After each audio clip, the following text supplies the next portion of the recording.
আমি কাকে দেখলাম সকালবেলায়, ওই না আসছি বেটা, তুই শনিবার চলে আসবি ওখানে, হ্যাঁ তুই রবিবারটা থাকবি ওখানে, তাহলে আমি রবিবার দিন আজ বিকেলের মধ্যে ফিরে যাবো। আচ্ছা ঠিক আছে ঠিক আছে।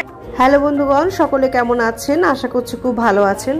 এখন ভোর 4টে মতন বাজছে, এখন বাসে করে আসানসোল যাচ্ছি। প্রথমে একটু বর্ধমান যাওয়ার কথা ছিল, তো ভেবেছিলাম বাসে করেই চলে যাব, কিন্তু বাসে করে তো আমি একদম যেতে পারি না। ওমা, আমি তো একদমই এনাকে চিনতে পারিনি। এনা হচ্ছে আমার ননদের এক মেয়ে।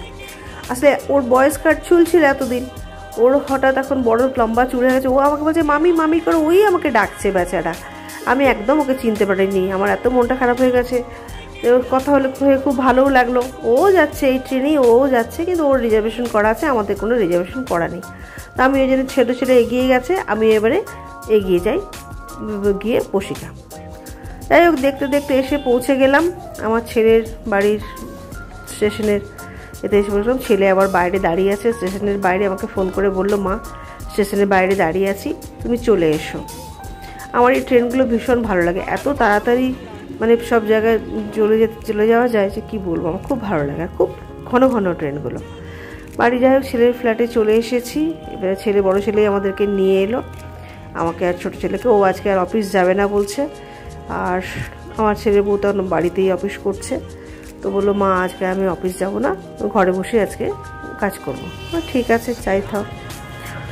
যাই হোক, ঘরে ফিরে চলে এলাম, ঢুকে পড়লাম ঘরে। চলুন দেখি ও কী করছে, রিয়া কী করছে।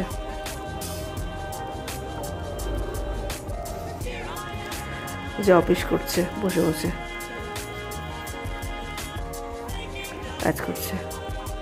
এবং রান্নাবান্না সব করে রেখে ঢেকে এখন অফিস করতে বসেছে। সব রান্না রেডি, ঝোল আর একটা তরকারি সব রেডি করে অফিসে বসে পড়েছে। আমাকে আমার চান টান হয়ে গেল, ও তো রান্না বান্না সব করে রেখে দিয়েছে। এবার একটু আমার জন্য ছেলে খাবার রেডি করে রেখেছে, খেয়ে নিই।